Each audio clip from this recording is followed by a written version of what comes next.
Hello guys, welcome to my channel. நான் உங்கள் யுவராஜ். நீங்கள் பார்த்து கொண்டிருப்பது you serious Yuvaraj. Big topic with Yuvaraj. ஆயுதப்படை தலைமையகத்தில் அலுவலக உதவியாளரை தாக்கிய பெண் டிஐஜி விசாரணை நடத்தி அறிக்கை தர உத்தரவு வந்திருக்கு. அதை பற்றி டீட்டெயிலாக பார்க்கலாம். சென்னையில் இயங்க வரும் ஆயுதப்படை தலைமையகத்தில் அலுவலக உதவியாளரை பெண் டிஐஜி தாக்கியதாக கூறப்படும் விவகாரம் பெரும் சர்ச்சையை ஏற்படுத்தியுள்ளது. தமிழக காவல்துறையில் பல்வேறு பிரிவுகள் உள்ளன. அதில் முக்கியமான பிரிவுகளில் ஒன்று ஆயுதப்படை. கலவரம், அசாதாரண சூழல் அல்லது வன்முறை ஏற்படும் நேரங்களில் அவற்றை ஒடுக்க இந்த படை பயன்படுத்தப்படுகிறது. அதை பற்றி டீட்டெயிலாக பார்ப்போம். மேலும் விஐபிகள் வருகை, திருவிழாக்கள், பண்டிகைகள் மற்றும் பெரிய பொதுக்கூட்டங்களுக்கு பாதுகாப்பு அளித்தல், கைதிகளுக்கு சிறையிலிருந்து நீதிமன்றத்துக்கு அழைத்து செல்தல், சட்ட ஒழுங்கு பணியில் போலீசாருக்கு உதவியாக செயல்படுதல் உட்பட பல்வேறு பணிகளை ஆயுதப்படை பிரிவு போலீசார் மேற்கொள்கின்றனர். இப்பிரிவின் தலைமை அலுவலகம் சென்னை கீழ்ப்பகுதியில் உள்ளது. இங்கு டிஐஜியாக பெண் ஐபிஎஸ் அதிகாரி ஒருவர் உள்ளார். அவர் மன அழுத்தத்திற்கு சிகிச்சை பெற்றதாக கூறப்படுகிறது. மேலும் உடல் நலமும் பாதிக்கப்பட்டிருந்தார். இதனால் அவரை போலீஸ் உயர் அதிகாரிகள் மிக முக்கிய பணிகளில் அமர்த்தாமல் ஆயுதப்படை பிரிவில் பணியாற்ற அறிவுறுத்தியதாக கூறப்படுகிறது.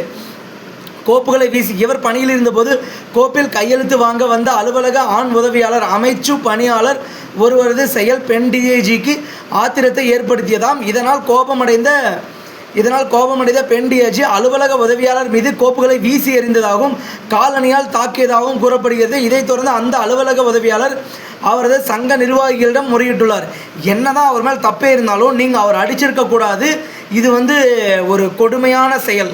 உங்களுடைய மன அழுத்தம் மனநிலையை சரி பண்ணிட்டு நீங்கள் வேலையில் சேர்ந்துருக்கணும். அதுக்கான கால அவகாசம் உங்களுடைய போலீஸ் டிபார்ட்மெண்ட் கொடுத்துருக்கணும். எவ்வளவுதான் உச்சக்கட்ட தவறே நடந்திருந்தாலும் அந்த இடத்துல பொறுமையை இழந்து நடந்த அந்த பெண் டிஐஜியை சஸ்பெண்ட் பண்ணணும்னு நான் கேட்டுக்கிறேன். ஏன்னா மனநிலைன்றது உங்களுடைய மனநிலை. நீங்கள் எப்படியாலும் இருந்துட்டு போங்க. ஆப்போசிட்டில் வரவங்ககிட்ட எப்படி ரியாக்ட் பண்ணணும்னு ஒரு இங்கீதம் இருக்குது இல்லைங்களா? அதை கரெக்டாக கடைபிடிங்க. அவங்க உச்சக்கட்ட கோபமாகவே இருக்கட்டும்.